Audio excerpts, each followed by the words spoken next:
Bismillahirrahmanirrahim. Assalamualaikum warahmatullahi wabarakatuh.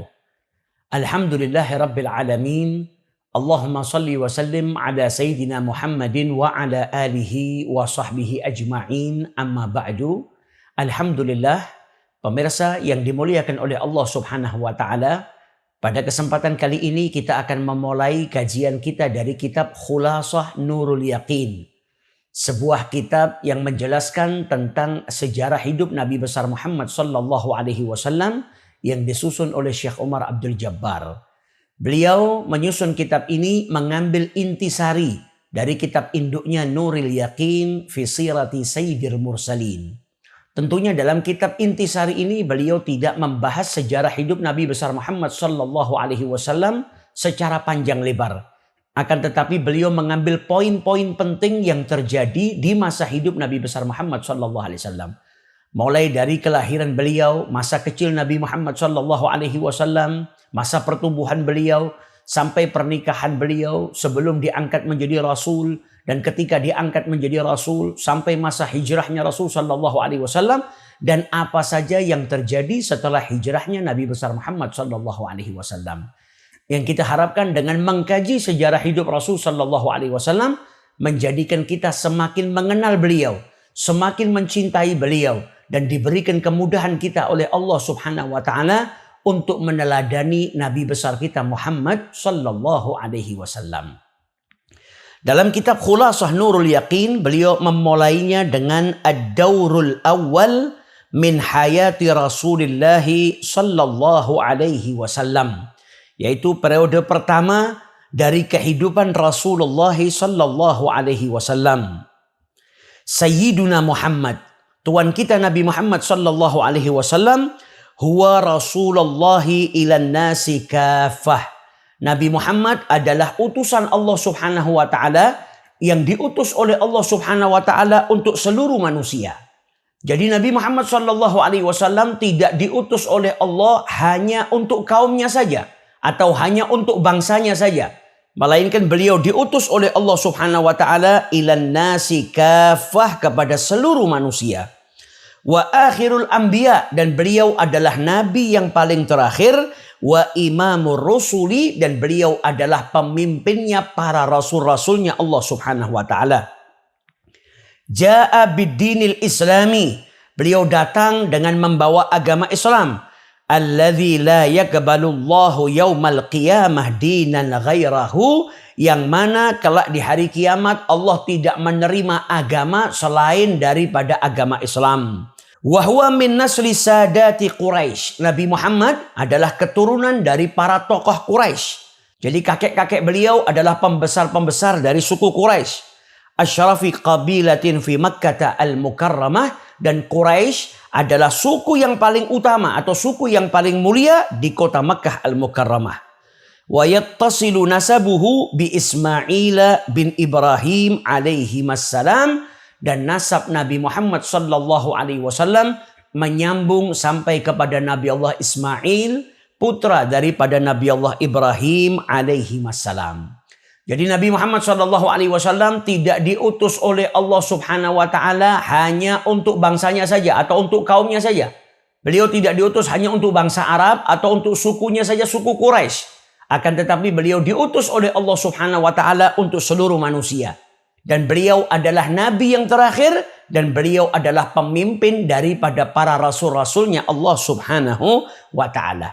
Beliau datang dengan membawa agama Islam, di mana kelak di hari kiamat tidak ada agama yang diterima oleh Allah subhanahu wa ta'ala selain daripada agama Islam. Dan beliau adalah keturunan daripada tokoh Quraisy. Kakek-kakek beliau adalah pembesar-pembesar Quraisy. Dan Quraisy adalah seutama-utamanya atau semulia-mulianya suku yang ada di kota Makkah al-Mukarramah. Dan nasab Nabi Muhammad sallallahu alaihi wasallam menyambung sampai kepada Nabi Allah Ismail, putra daripada Nabi Allah Ibrahim alaihi wassalam. Kemudian dilanjutkan di sini tentang nasabnya Nabi Muhammad sallallahu alaihi wasallam dan juga wafatnya ayah beliau. Nasabuhu wa wafatu walidihi. Adapun ayah Nabi Muhammad sallallahu alaihi wasallam, beliau adalah Abdullah bin Abdul Muttalib bin Hashim bin Abdi Manafin bin Qusay bin Kilab. Dan ibu Nabi Muhammad sallallahu alaihi wasallam beliau adalah Aminah bintu Wahb bin Abdi Manaf bin Zuhrah bin Kilab. Fatajtami'u ummuhu ma'a walidihi fi jaddihi al-khamis. Jadi nasabnya ibu Nabi Muhammad sallallahu alaihi wasallam bertemu dengan nasab ayah beliau di kakek Nabi Muhammad yang kelima, wa huwa Kilab, yaitu Kilab. Walaqad tuwfiya waliduhu wa huwa fi batni ummihi. Dan ayah Nabi Muhammad sallallahu alaihi wasallam telah meninggal dunia atau wafat sedangkan Nabi Muhammad sallallahu alaihi wasallam berada di dalam kandungan ibunya. Wa umruhu 18 sanah. Dan ayah Nabi Muhammad ketika meninggal dunia usia beliau 18 tahun. Tentunya ada perbedaan pendapat tentang wafatnya atau usia wafat dari ayah Nabi besar Muhammad sallallahu alaihi wasallam. Wa dufina bil Madinah. Dan ayah Nabi Muhammad sallallahu alaihi wasallam dimakamkan di kota Madinah, walam yatruk lahu syai'an minal mal, dan beliau tidak meninggalkan sedikit pun daripada harta yang merupakan warisan untuk Nabi besar Muhammad sallallahu alaihi wasallam. Ayah Nabi Muhammad sallallahu alaihi wasallam Abdullah, beliau adalah putra atau seorang anak yang sangat dicintai oleh ayah beliau, yaitu Abdul Muttalib. Dan Abdullah menikah dengan ibu Nabi Muhammad sallallahu alaihi wasallam. Saat itu ketika menikah usianya 18 tahun. Dan ibu Nabi Muhammad Sayyidah Aminah adalah wanita mulia dari bangsa Quraisy, baik secara nasab maupun secara kedudukan. Setelah menikah dengan ibu Nabi besar Muhammad sallallahu alaihi wasallam, maka Abdullah melakukan perjalanan untuk berniaga. Dan ketika pulang dari perniagaan, beliau singgah di kota Madinah. Beliau kemudian sakit dan meninggal dunia di kota Madinah, dan beliau dimakamkan di kota Madinah. Jadi beliau singgah di tempat kerabat beliau dari Bani Adi bin An-Najjar, yang tak lain masih kerabat daripada ayah Rasulullah sallallahu alaihi wasallam. Jadi kakek Nabi Muhammad, Abdul Muttalib, beliau memiliki seorang ibu berasal dari kota Madinah. Saat pulang dari perniagaan dari negeri Syam, ayah Nabi Muhammad sallallahu alaihi wasallam singgah di kota Madinah di tempat kerabat beliau. Beliau sakit dan kemudian meninggal di kota Madinah dan dimakamkan di kota Madinah. Dan saat ayah beliau meninggal dunia, Nabi besar Muhammad sallallahu alaihi wasallam sedang berada di dalam kandungan ibunya. Diriwayatkan bahwasanya usia kandungan ibu beliau saat itu sedang 2 bulan.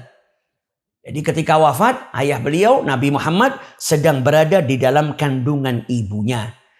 Jadi di sini bab kedua menjelaskan tentang nasabnya Nabi Muhammad SAW. Ayah beliau dan ibu beliau nasabnya berjumpa di kakek Nabi Muhammad yang kelima, yaitu Kilab. Dan ayah Nabi Muhammad SAW meninggal di usia 18 tahun, dan saat itu Nabi Muhammad SAW sedang berada di dalam kandungan ibunya. Beliau wafat di kota Madinah dan juga dimakamkan di kota Madinah. Kemudian bab ketiga di sini menjelaskan tentang wiladatuhu wa radha'atuhu, kelahiran Nabi besar Muhammad SAW dan kemudian masa menyusui Nabi besar Muhammad SAW. Wulida sallallahu alaihi wasallam bi Makkah yaumal itsnain. Nabi Muhammad dilahirkan di kota Mekah di hari Senin. Ats-tsaniya asyara min Rabiul Awal, tanggal 12 Rabiul Awal amal fil, di tahun gajah. Wa summiya amu wiladatihi amal fil, dan tahun kelahiran Nabi Muhammad sallallahu alaihi wasallam disebut dengan tahun gajah li'anna malikal habasyati arsala ama wiladatihi jaisan ila Makkah. Karena di tahun kelahiran Nabi Muhammad SAW ada seorang raja dari negeri Habasyah yang mengirimkan tentara atau pasukan ke kota Makkah, tujuannya lihadmil Ka'bah, untuk menghancurkan Ka'bah. Wa kana fihi filun azim, dan di dalam pasukan tersebut terdapat gajah yang besar. Fa ahlakallahul jais, maka Allah binasakan tentara tersebut ikraman li wiladatin Nabi sallallahu alaihi wasallam, sebagai bentuk penghormatan dari Allah Subhanahu wa taala untuk kelahiran nabinya, yaitu Nabi besar Muhammad sallallahu alaihi wasallam. Jadi zaman dahulu belum ada penanggalan. Jadi orang-orang Mekah atau orang-orang zaman dahulu, mereka itu membuat penanggalan dengan kejadian yang terjadi di dekat sesuatu yang hendak mereka tanggali. Jadi tahun kelahiran Nabi Muhammad SAW sebelumnya ada peristiwa besar. Ada pasukan yang dikirim oleh raja dari negeri Habasyah. Mereka datang ke Mekah tujuannya untuk menghancurkan Ka'bah. Dan di dalam pasukan tersebut terdapat gajah yang besar. Maka dikenal tahun tersebut dengan tahun gajah. Nah, tak lama setelah peristiwa itu lahirlah Nabi besar Muhammad sallallahu alaihi wasallam. Nah, Nabi Muhammad ketika lahir, beliau lahir di hari Senin, tanggal 12 Rabiul Awal di tahun gajah. Ketika ibu Nabi Muhammad sallallahu alaihi wasallam melahirkan Nabi Muhammad sallallahu alaihi wasallam, maka beliau memerintahkan seseorang untuk mengabarkan Abdul Muttalib, mengabarkan kakek Nabi Muhammad sallallahu alaihi wasallam bahwasanya cucunya telah lahir. Fa'aqbala masruran, maka kakek Nabi Muhammad sallallahu alaihi wasallam itu kemudian datang menjumpai cucunya yang baru lahir dalam keadaan sangat bahagia. Kemudian Abdul Muttalib memberi nama cucunya dengan nama Muhammad. Nama yang tadinya tidak populer di bangsa Arab. Sebelum kelahiran Nabi Muhammad SAW, nama tersebut tidak populer. Akan tetapi Allah telah menyebutkan nama nabinya yang terakhir, yaitu Nabi Muhammad SAW, di dalam kitab-kitab yang Allah turunkan sebelum diutusnya Nabi Muhammad SAW. Sebagaimana disebutkan di dalam Taurat dan juga di dalam Injil. Maka Allah ilhamkan kepada Abdul Muttalib untuk memberikan nama cucunya Muhammad sesuai dengan yang ditentukan oleh Allah Subhanahu wa Ta'ala. Kemudian Nabi Muhammad SAW selain disusui oleh ibu beliau, Nabi Muhammad juga disusui oleh seorang wanita yang bernama Thuwaibatu al-Aslamiyah. Thuwaibah al-Aslamiyah ini adalah mantan budak daripada pamannya Nabi Muhammad SAW yang bernama Abu Lahab. Thumma Halimatus Sa'diyah, kemudian Nabi Muhammad SAW juga disusui oleh seorang wanita yang bernama Halimatus Sa'diyah. Ila an balagha umruhu arba'a sanawat. Dan diasuh oleh Halimatus Sa'diyah sampai usia beliau 4 tahun. Jadi dahulu bangsa Arab, mereka kalau punya anak, mereka mencari seorang wanita untuk menyusui anak mereka. Wanita-wanita yang berasal dari pedesaan. Tentunya mereka punya tujuan tertentu. Mengapa anak mereka susukan di pedesaan. Dan saat itu yang terpilih menjadi seorang wanita yang menyusui manusia yang paling mulia di muka bumi ini adalah Halimatus Sa'diyah. Halimatus Sa'diyah kemudian membawa Nabi Muhammad SAW ke desanya. Dan beliau mendapatkan keberkahan yang berlimpah dari Allah Subhanahu wa Ta'ala sejak pertama kali merawat Nabi Muhammad SAW. Dari mulai air susunya yang tadinya sedikit tidak keluar, kemudian menjadi keluar dengan deras. Kemudian bagaimana keledai Halimatus Sa'diyah yang tadinya jalannya paling lambat, ketika beliau membawa Nabi Muhammad SAW, maka keledainya menjadi keledai yang larinya sangat cepat. Kemudian desa Halimatus Sa'diyah yang saat itu sedang kemarau. Susah mendapatkan air, susah mendapatkan makanan, dedaunan kering. Akan tetapi ketika Halimatus Sa'diyah merawat Nabi Muhammad SAW, diriwayatkan kambing-kambing Halimah itu kembali di waktu sore dalam keadaan perutnya kenyang dan juga air susunya penuh. Dan kambing-kambing orang-orang lain dari desa Bani Sa'ad tetap dalam keadaan perutnya kosong dan tidak meneteskan air susu. Banyak keberkahan yang Halimah ceritakan ketika beliau merawat Nabi besar Muhammad SAW.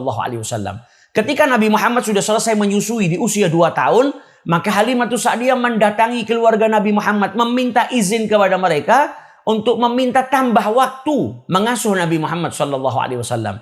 Maka Abdul Muttalib melihat kesungguhan yang ada pada Halimatus Sa'diyah dan beliau pun kemudian mengizinkan Halimah untuk terus merawat Nabi besar Muhammad SAW. Sampai akhirnya Nabi Muhammad dirawat oleh beliau sampai usia beliau 4 tahun. Dan setelah peristiwa pembelahan dada, dikembalikan Nabi Muhammad oleh Halimatus Sa'diyah kepada keluarganya. Jadi bab yang ketiga di sini menjelaskan tentang kelahiran Nabi besar Muhammad SAW. Beliau lahir hari Senin, tanggal 12 Rabiul Awal di tahun gajah. Mengapa disebut tahun gajah? Karena di tahun tersebut ada seorang raja dari negeri Habasyah yang mengirimkan pasukan ke kota Mekah untuk menghancurkan Mekah, untuk menghancurkan Ka'bah. Dan di dalam pasukan tersebut terdapat gajah yang besar. Oleh karena itu disebut dengan tahun gajah. Dan Nabi Muhammad setelah disusui oleh ibunya, beliau disusui oleh seorang wanita yang bernama Thuwaibah al-Aslamiyah. budak daripada paman beliau Abu Lahab, dan kemudian beliau juga disusui oleh Halimatus Sa'diyah dan dirawat oleh Halimah sampai usia beliau 4 tahun. Semoga apa yang kita pelajarin ini mendapatkan keberkahan dari Allah Subhanahu wa taala dan dijadikan kita semakin mengenal Nabi kita Muhammad sallallahu alaihi wasallam, yang tentunya dengan semakin kita mengenal Nabi Muhammad sallallahu alaihi wasallam akan menjadikan kita semakin cinta kepada beliau, dan dijadikan oleh Allah Subhanahu wa taala atau dipermudah oleh Allah Subhanahu wa taala bagi kita untuk meneladani Nabi besar kita Muhammad sallallahu alaihi wasallam.